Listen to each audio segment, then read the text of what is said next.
Hey everyone, or welcome back to my channel. For those of you who are new, my name is Rose, and on this channel I speak about all things personal finance with special focus on becoming debt free. So, as the new year approaches, let's talk about something that's very critical: how to avoid financial regret while we continue on our journey to debt freedom. All right, but before we get into the video, if you are new and you have subscribed to my channel, if you have been watching my videos and you feel led to subscribe to my channel, please go ahead and subscribe. Remember to hit the notification bell so that you will be notified when I upload another video. All right, so let us get into it. First of all, let us talk about the impact of financial regret. And let's be honest, we have all been there, staring at our bank accounts and wondering, where did all my money go? Financial regret can be very draining, both emotionally and financially. And this will take a toll on us physically. And I truly believe that we weren't meant to struggle with money. I don't believe that we were put on this earth to struggle this much.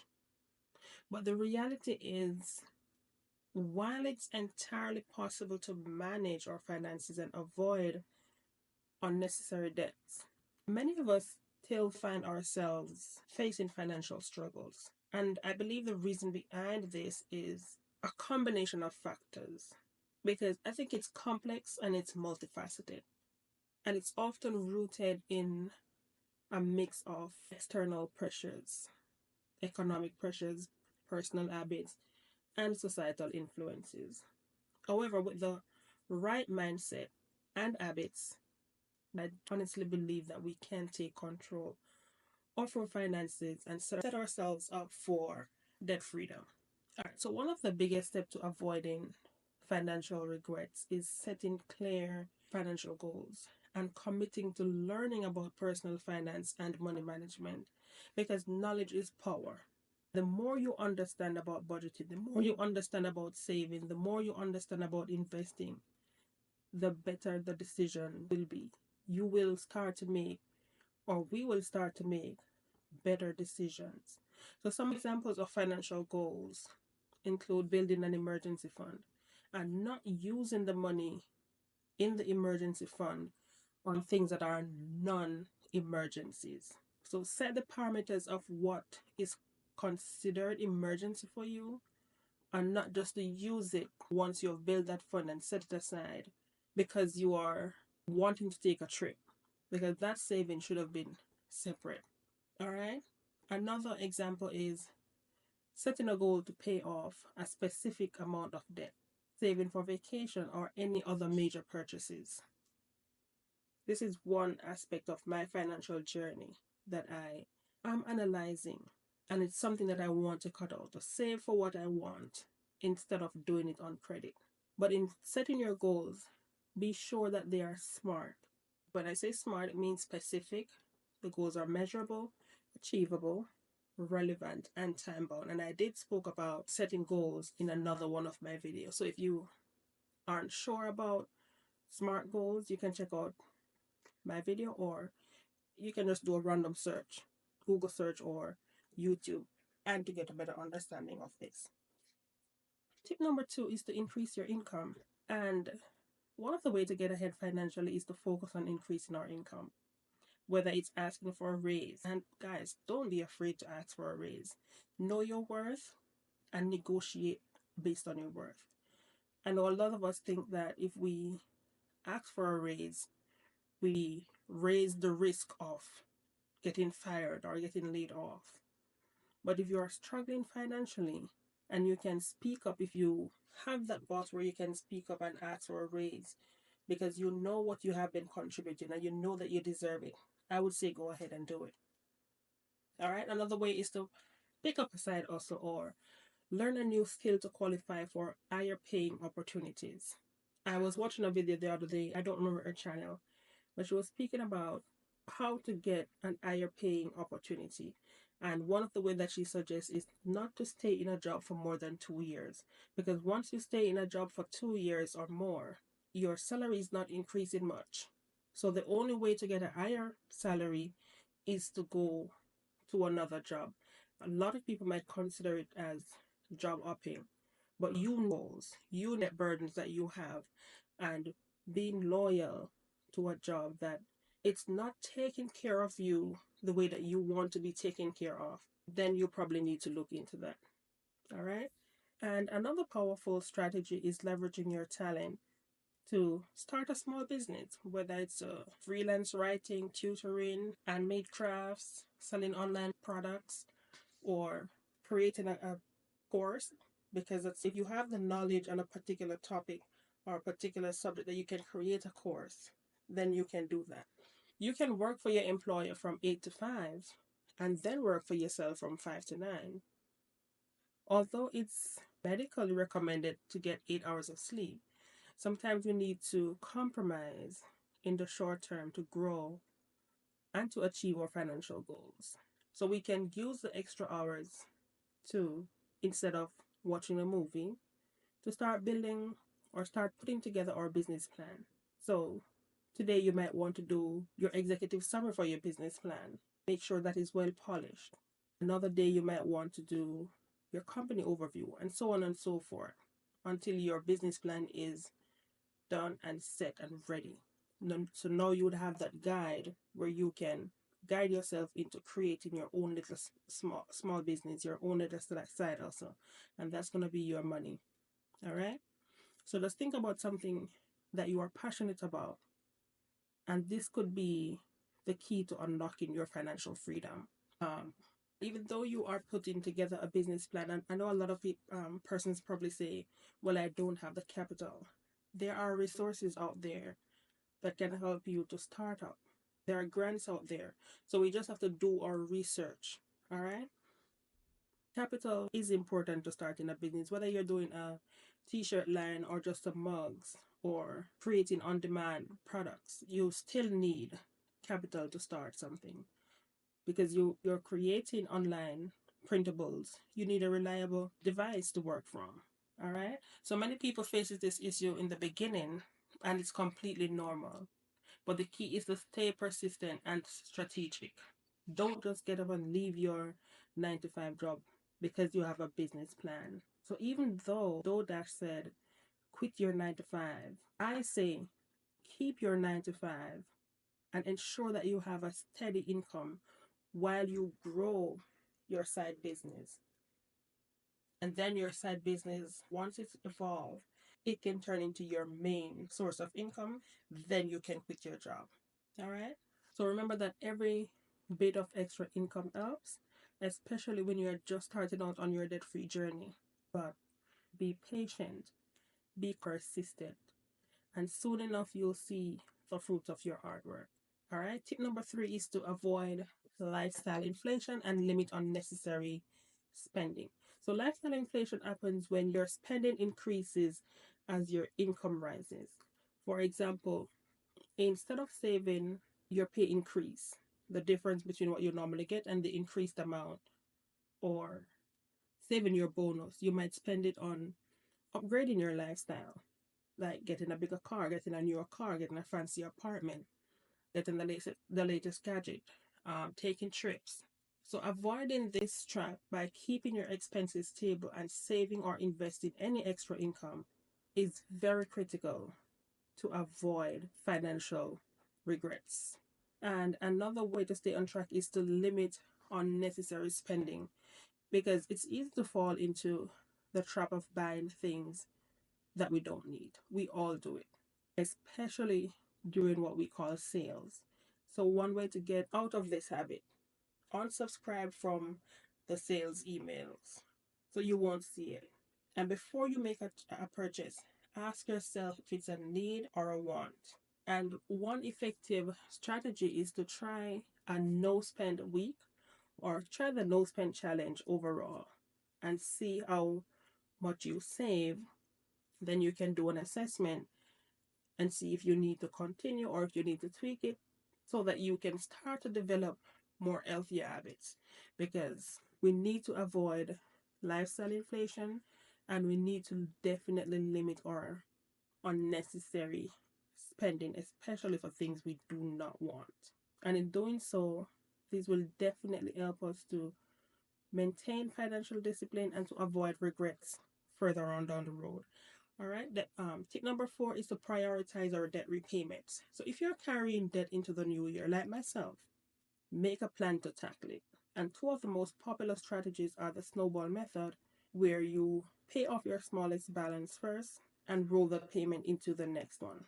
So you're starting with your lower credit balance, pay that off, and then move that payment into the second on your list. So you're doing this to get quick wins. And while you're doing this and paying off these smaller loans faster, it builds the momentum and it also builds your motivation. But then there's the avalanche method, where you focus on paying off the debt with the highest interest rate first. And in this method, you save more money over time because you're saving on the interest that you would have been charged when you pay off the highest balance first. So pick the method that works best in your situation and just make sure that you stick with it.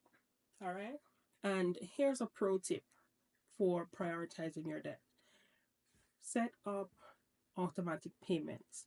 This way, you are ensuring that you never miss your due date. Because guess what? Late fees, return check fees, these really adds up quickly. All right. Tip number 5 is to automate your savings and build an emergency fund. So, as we try to avoid financial regrets, one of the things that we need to do is to make savings effortless by automating it and set up an automatic transfer to your savings account every time that you get paid. Even a small amount, it doesn't matter. It's how much that you can afford. If you can afford to save $25 each paycheck, then do so. If you can do $50, then do so, because this can accumulate significantly over time. So, a pro tip here is to treat your automatic savings as a non negotiable bill, and you will definitely see the result in the end. Because guess what? Life is full of surprises. And when it comes to building an emergency fund, we need to automate our savings.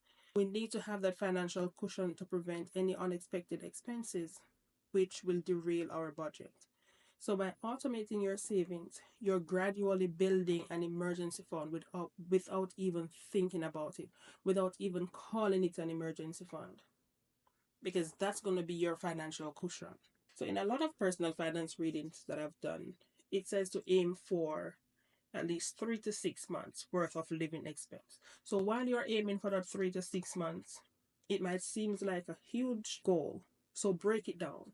Start with saving your first 500, then increase it to 1,000. Once you reach that $1,000 goal, increase it to 1,500. But if you have more income coming in where you can move with your saving increment from 1,000 to 2,000, then do so. But make sure that you're setting the goals that are realistic and goals that are able to stick with based on your finances at this time. All right. And just to follow up on tip number 5, which is to automate your savings to build your emergency fund, is to find little ways to save. So I've seen plenty of personal finance tips on how eliminating small expenses can lead to big time saving. And some of my favorite tips are: 1, don't visit the coffee shop every day. And if you do have to go, because you don't want to just go cold turkey on this, if you normally go to the coffee shop every day, because you do have people, even when they are not going to work, they are still going to the coffee shop because it's so ingrained in them that they have to go to Dunkin's or they have to go to Starbucks or they have to go to a corner store to get their cup of coffee, even if they're at home. So if this is you, if you fall in this category, start going maybe 5 times. And once you don't miss the 2 days that you normally go, start going 3 times. And while you're doing this, the money that you save from the days that you are not going, put that money in a saving box and continue to do that until you are able to buy your own coffee machine, make your own coffee at home, because you've built your own coffee station at home with things that you like. And then once you have accomplished that, then you can start saving your coffee money. It's going to be the same thing as you're buying your own coffee, but you're buying it from yourself. We're just switching our mindset, switching the ways that we see things. so that it works for us and keep more money in our pocket. All right. And another way is to cancel any unused subscription. So if you aren't watching all the streaming services, you probably don't need to be paying for them. And if you aren't using or any other music app as often as you should, if you're paying for the premium version, then you probably don't need premium. Furthermore, these apps do have a free version. The only downside is that the free versions comes with commercial. I still use my free version of YouTube to play music. I still use my free version of Spotify and Pandora because I refuse to pay for premium. I refuse to. I'm sorry. And another tip is to avoid the what do we make for dinner? Let's order in because you can't decide. So to get away from this, we need to start plan for meals. So you plan your week's meal ahead and make sure that you have the groceries on hand to make the meals. So you don't have any excuse to not cook because excessive ordering out can really add up as well. Number 7 is to say no to FOMO or say no to fear of missing out because you're not missing out on anything. So FOMO stands for fear of missing out, and it's the nagging feeling that everyone else is doing better than you. It's comparing yourself to others, comparing your financial journey to others. It's a fear that everyone else is buying something cooler than you, or wearing the most expensive, or wearing the latest, or they are living a more exciting life than you are. And the thing is, social media is really big for FOMO triggers, and it can lead to impulse spending on things that you don't need just so you can keep up, just so you can take a picture to post on social media so that your friends or your family or your schoolmate from way back can see you and say, oh, she looks good. But you're looking good physically, but in your mind, you're thinking about your bills.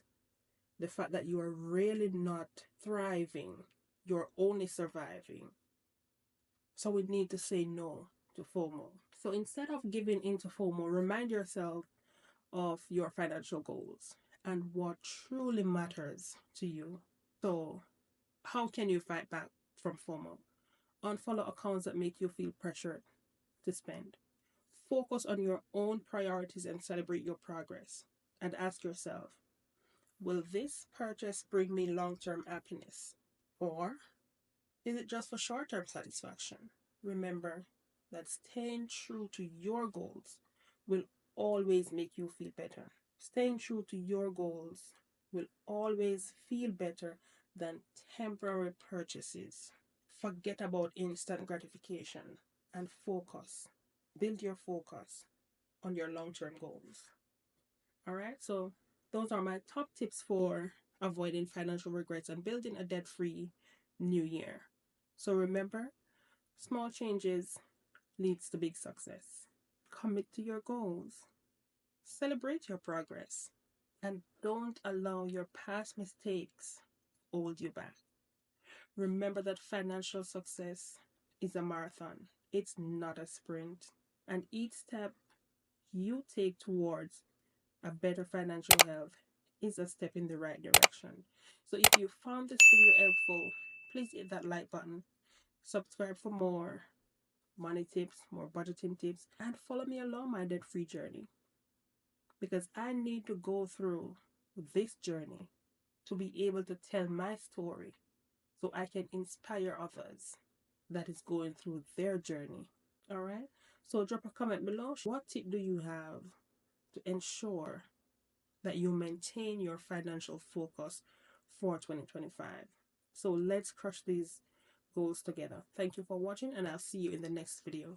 Bye.